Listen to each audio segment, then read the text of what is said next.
अस्सलामुअलैकुम वरहमतुल्लाहि वबरकातुहू। मैं बाबर सलीम एक दफ़ा फिर आप लोगों की खिदमत में हाजिर, इस उम्मीद और दुआ के साथ कि आप जहाँ भी हैं खुश हैं और खैरियत से हैं। बहुत सारे लोग मुसलसल मुझसे मैसेजेस के ज़रिए, मेरे व्हाट्सएप नंबर जिनके पास है उसके ज़रिए और इनबॉक्स में ये सवाल कर रहे हैं कि तलाक़ और उससे जुड़े मामलात पर जो काम हम कर रहे हैं वो क्या हैं। लोगों के कंसर्न्स हैं, लोग अपने सवालों के जवाबात चाहते हैं। तो मैंने सोचा कि एक वीडियो ऐसी बना दूँ जिसमें मैं आप लोगों को मुकम्मल तफसीलात बता दूं कि हम आखिर क्या कर रहे हैं। ये शेयर्ड पेरेंटिंग के हवाले से काम किया जा रहा है और ये आइडिया जो है वो फ़हद भाई का है, जो एडवोकेट हैं, लाहौर में वकील हैं और दुआ ज़हरा के केस में पंजाब में लाहौर में वो पेश होते रहे हैं। उन्होंने मुझे ये हुक्म दिया कि मैं इस हवाले से काम शुरू करूं। मैंने कुछ सोच विचार की और मुझे ये महसूस हुआ कि माशरे में मियाँ बीवी के दरमियान ताल्लुकात के बिगाड़, उनके असबाब और खुदा नखास्ता तलाक़ की सूरत में, अलहदगी की सूरत में जो मसाइल दरपेश होते हैं उन पर बात की जाए। माशरे का ये मौजू, ये डार्क साइड, मैंने देखा कि यहाँ पर इस मामले पर गुफ्तगू नहीं की जा रही थी।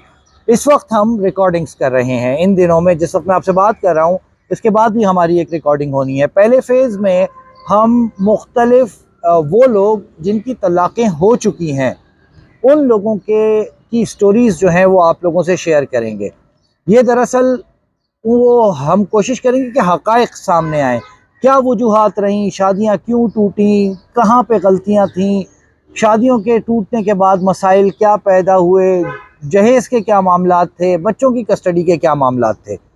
इन स्टोरीज़ को आप तक पहुँचाने के साथ साथ हम मुख्तलिफ़ उलमा इकराम जो कि मुख्तलिफ़ मकातिब फ़िक्र से उनका ताल्लुक़ होगा, यानी अहले हदीस मकातिब फ़िक्र के उलमा भी, देवबंद भी, बरेलवी भी और शिया उलमा हज़रात भी, हम जो है कोशिश कर रहे हैं कि उनसे राब्तों में रहें, उनको रिकॉर्ड करें। काफ़ी हद तक रिकॉर्डिंग्स हो गई हैं और काफ़ी हद तक रिकॉर्डिंग्स अभी होनी हैं। तो हर मकतबा फ़िक्र में शादी और फिर तलाक़ के मामलात और बच्चों की कस्टडी के हवाले से जो मामलात होते हैं उस पर मुख्तलिफ़ राय सामने आ रही है। तो चूँकि हम एक ऐसे माशरे में रहते हैं जहाँ पर तमाम मुसलमान, चाहे वो अहले तशी हों, चाहे वो किसी और मसलक से हों, देवबंद हों, बरेलवी हों, अहले हदीस हों, वो तमाम ही इस किस्म के मामलात का शिकार रहते हैं। तो उनकी रहनुमाई शरई तरीक़े से, यानी दीन इस्लाम और शरीयत जो है वो क्या बताती है कि खुदा न खास्ता तलाक़ हो जाए तो उसके बाद जो दीगर मामलात हैं उनको हल कैसे किया जाए। हमारा ख़ास जो मकसद है वो है बच्चों की हवालगी का मामला। अदालतों में बच्चों की जो मैंने अपनी आँखों से ये चीज़ें देखी हैं कि जिस वक्त नॉन कस्टोडियन पेरेंट, यानी अगर तहवील बच्चों की बाप के पास है और माँ मिलने जा रही है तो उसको शदीद नौइयत की परेशानियों का सामना करना पड़ता है। 90 मिनट पूरे महीने में वो देते हैं। 90 मिनट में कोई माँ अपने बच्चों से क्या बात करेगी, क्या वो मुलाकात असर रखेगी, किस तरह बच्चे अपनी माँ की जो शफ़क़त है उसको हासिल कर सकेंगे। इसके साथ जो दूसरा मामला है वो बिल्कुल अपोजिट है कि अगर कस्टडी माँ के पास है तो बाप भी इसी तरीके से रुस्वा हो रहा होता है अदालतों में। तो इस पर शरीयत क्या कहती है, या इस पर तलाक़ के बाद इन दोनों पार्टीज़ को, यानी साबका शौहर और साबका बीवी को अपने बच्चों के लिए क्या रास्ता इख्तियार करना चाहिए। रसूलुल्लाह सल्लल्लाहु अलैहि वसल्लम और अल्लाह रब्बुल इज़्ज़त ने हमें इन हवालों से क्या अहकामात हमारे लिए सादिर फरमाए हैं, ये हम सामने लाना चाह रहे हैं। इसके साथ हम मुख्तलिफ़ लॉयर्स के, साइकोलॉजिस्ट्स के, साइकाइट्रिस्ट्स के इंटरव्यूज़ करेंगे, उनके सामने अपने सवालात रखेंगे और माशरे में इस बढ़ते हुए मसले, यानी तलाक़, ऑब्वियसली इस मसले के ऊपर बातचीत करेंगे। अच्छा, बहुत सारे लोग अब मुझसे ये कह रहे हैं कि जी हमारा कोई केस है या हमारी कोई रहनुमाई करें उस हवाले से, तो ये वक्त भी आएगा। मैं आप लोगों को ये यकीन दिलाता हूँ कि हम ज़रा इस पहले फ़ेज़ से थोड़ा बाहर आएँ, लोगों को अटैच कर लें अपने साथ, क्योंकि मैं बहुत अरसे बाद दोबारा यूट्यूब पे काम शुरू करने जा रहा हूँ। तो ऑब्वियसली बहुत सारे लोगों तक इन मामलात में रीच नहीं है। हम लोगों को अपने साथ ज़्यादा से ज़्यादा एंगेज कर लें। लोगों के जो केसेस सामने आ चुके हैं और जो विलिंग है बात करने के लिए, चाहे ख़वातीन हैं चाहे मर्द हजरात हैं, उनके जो एक्सपीरियंसेस हैं वो आप लोगों के साथ उन्हीं की ज़बानी हम शेयर कर लें। उसके बाद उलमा की کا جو موقف ہے، جو ان کی رہنمائی ہے وہ آپ تک پہنچا دیں، اور اس کے ساتھ ساتھ جو وکلاء ہیں، لائرز ہیں، سائیکائٹرسٹ ہیں، سائیکالوجسٹ ہیں، ان سے بات کر کے ان کی تمام جو اس معاملے میں ان کی جو رائے ہو وہ آپ تک پہنچا دیں۔ تو اس کے بعد پھر ہم باقاعدہ انشاءاللہ یہ سیشن شروع کریں گے، جس میں ہم کسی نہ کسی عالم دین سے آپ لوگوں کے بھیجے گئے سلیکٹڈ سوالات، obviously بہت سارے سوالات ہوں گے، تو ایسے سوالات جو کامن ہوں اور اس کو ہم سلیکٹ کر کے ان علماء کے سامنے رکھیں گے۔